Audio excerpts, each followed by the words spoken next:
Cala Renzo. Cala. Cala. Cala. Non ti dà questa spot a mano. 1,000 meters beneath the Bavarian Alps, in complete darkness, Johann Westhauser lay motionless with blood trickling down his face. Above him, a vertical maze of rock stretched upward for more than 3,000 feet, and he had just 11 days left to live. This is the story of the Riesending Cave Rescue, the most complex, expensive, and ambitious cave rescue operation in German history. The Riesending Cave, which translates to massive thing in German, earned its name for a reason. Discovered in 1995, this underground labyrinth plunges 1,148 meters into the earth, making it Germany's deepest cave. Its passages stretch for 19.2 kilometers through the Untersberg mountain, near the town of Berchtesgaden on the German-Austrian border. The cave is technically challenging from the very first meter, with vertical shafts dropping hundreds of feet, narrow passages that barely fit a human body, underground waterfalls cascading through darkness, and temperatures hovering just above freezing. Cave rescuer Norbert Rosenberger would later describe the rescue conditions as comparable to climbing the north face of the Eiger, without boots or cables. Johann Westhauser knew this cave intimately. He was one of the original explorers who discovered it back in 1995. A 52-year-old physicist working at the Institute for Applied Physics at the Karlsruhe Institute of Technology, Westhauser had spent nearly 2 decades mapping and studying these underground passages. He wasn't just a scientist. He was himself a trained cave rescuer who had likely participated in operations to save others. On June 7, 2014, he descended into the Riesending with 2 fellow cavers for what should have been a routine research expedition during the Whitsun holiday weekend. By 1:30 a.m. on June 8th, the team had reached approximately 1,000 meters below the surface, more than half a mile into the earth.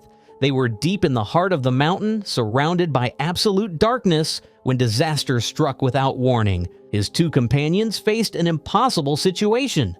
One stayed with Westhauser, attempting to keep him stable and conscious in the freezing darkness.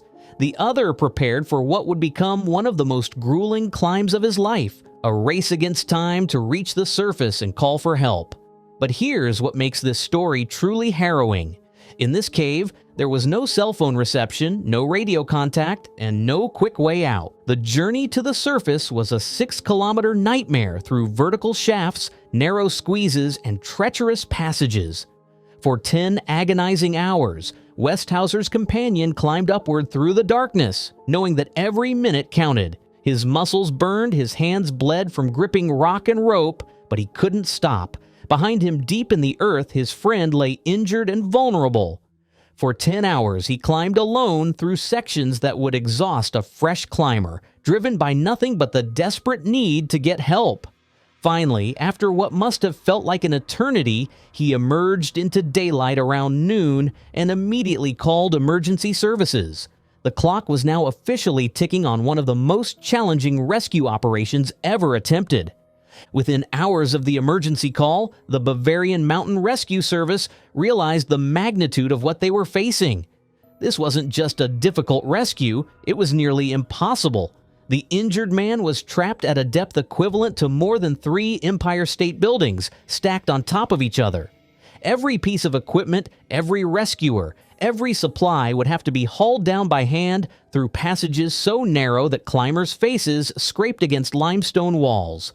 As one rescue official bluntly stated, "Forget everything that you have ever heard about rescue operations in the mountains.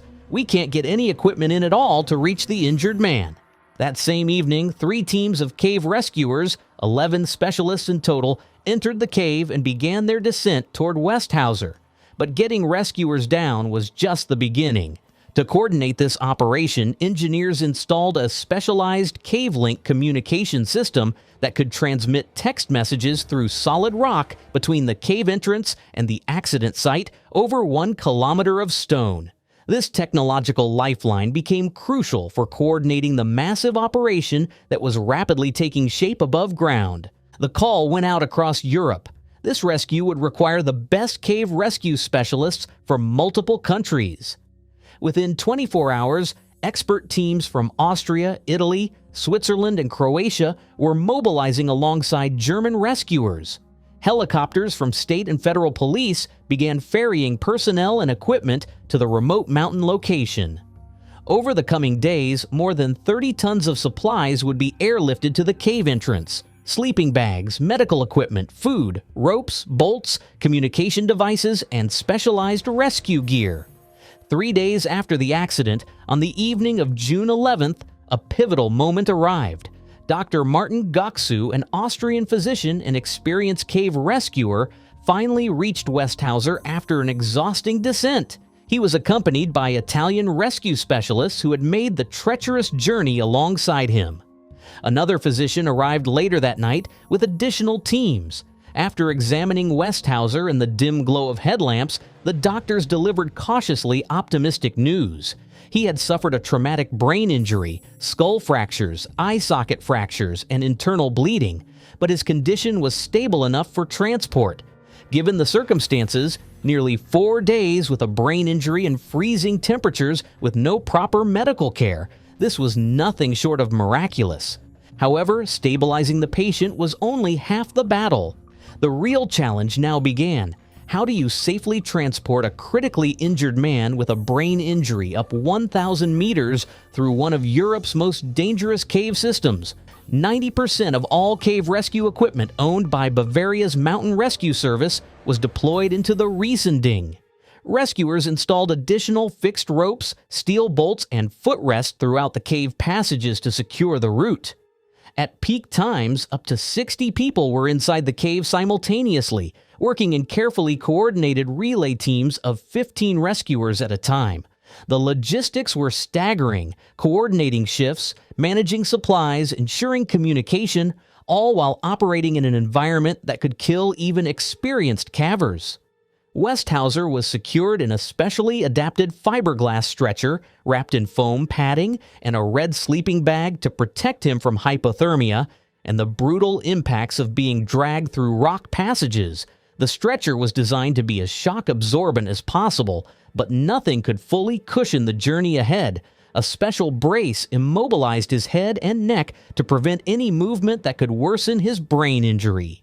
With the patient and equipment, the total weight reached 100 kilograms, 220 pounds of dead weight that had to be hauled, carried, and winched through every meter of the ascent. The horizontal passages presented their own nightmares. In some sections, the tunnels were so narrow that rescuers had to push the stretcher ahead of them while crawling on their bellies.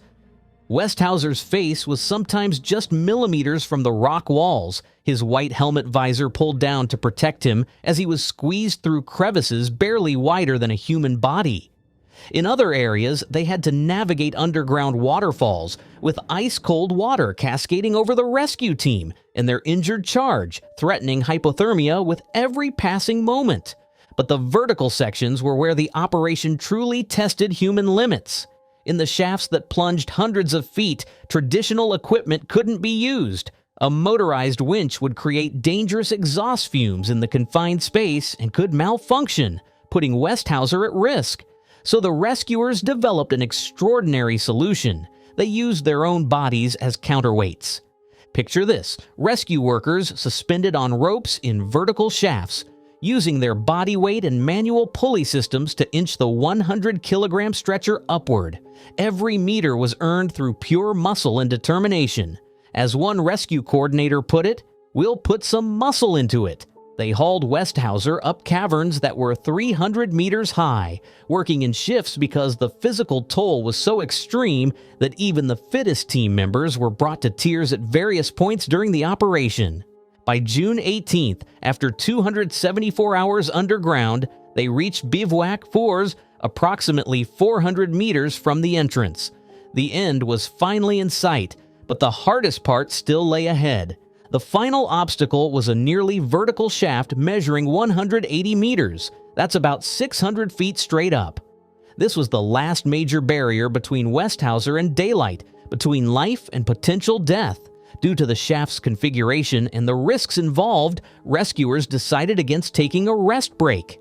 Instead, they pushed forward with the final, most exhausting leg of the operation. Using a manual hand winch and an elaborate system of ropes, dozens of rescuers worked together to haul Westhauser up the 180-meter shaft. The shaft was wide enough that the stretcher could be kept horizontal, which was crucial for his head injury, but narrow enough that every meter required precise coordination. The operation took hours of continuous, grueling work. Rescuers hung on ropes, pulling, adjusting, repositioning, and pulling again, their arms shaking with exhaustion. At one point near the top, Westhauser even managed to use his free arm to push himself away from the wall, a sign that he remained conscious and aware of his surroundings even after 11 days underground. The statistics of this rescue operation are staggering. A total of 728 people from 5 countries participated. 202 cave rescuers worked inside the cave, with 175 of them coming from abroad. Another 522 rescue workers provided logistical support outside, coordinating supplies, communications, and equipment. Fire departments, police forces, and military units provided helicopter support and additional manpower. In total, nearly 1,000 people were involved in saving one man's life. But heroism comes with a price tag. In August 2015, Bavaria's Interior Ministry revealed that the rescue cost approximately 960,000 euros, nearly 1 million euros. This made it the most expensive rescue operation in German history at the time. The announcement sparked controversy. Who would pay for it? While rescue operations in Germany are typically covered by public services, authorities indicated that Westhauser would be taking responsibility for a substantial amount of the costs. The question of caving insurance and personal responsibility for extreme sports rescues became a national debate. Cavers are encouraged to carry insurance, but such policies don't always cover operations of this magnitude. In the aftermath, authorities sealed the Riesending cave entrance with police barricades to prevent curious tourists and unprepared adventurers from attempting to enter. Today, only individuals with special permits, professional qualifications, and demonstrated physical suitability are allowed access. Johann Westhauser's recovery was long but ultimately successful. Doctors at the Murnau Trauma Center reported that he would need 3 to 6 months of healing and therapy. Despite spending nearly 2 weeks with untreated brain trauma in freezing underground conditions, his prognosis was remarkably good. By 2016, Westhauser had recovered sufficiently to begin exploring caves again, a testament to both his resilience and the skill of the rescuers who saved his life. It took until 2020, 6 full years after the rescue, to remove all the garbage left behind. Volunteers made repeated descents into the cave, hauling bag after bag of waste back to the surface through the same punishing passages that had challenged the rescue teams. The environmental cost of saving a human life had to be addressed, and it took extraordinary effort to restore the cave's pristine condition. The Riesending Cave Rescue raises profound questions about the limits of human courage, the value of a single life, and our relationship with Earth's most dangerous environments. Should explorers who voluntarily enter extreme environments bear the financial burden when rescue becomes necessary? How far should society go to save someone who knowingly took risks? Yet perhaps those questions missed the point entirely. What the Riesending rescue truly demonstrated was something more fundamental. When a human life hangs in the balance, borders dissolve, expertise mobilizes, and hundreds of people will work themselves to exhaustion for someone they've never met. 728 people from 5 nations worked for nearly 2 weeks, many risking their own lives in those treacherous passages to bring one injured man home. They established underground hospitals in freezing darkness. They used their own bodies as counterweights to winch a stretcher up vertical shafts. They crawled through passages so narrow their faces scraped rock. They did all of this knowing the world was watching, knowing the cost would be enormous, knowing that success was far from guaranteed. Johann Westhauser entered Germany's deepest cave as an experienced explorer seeking to expand human knowledge of the underground world.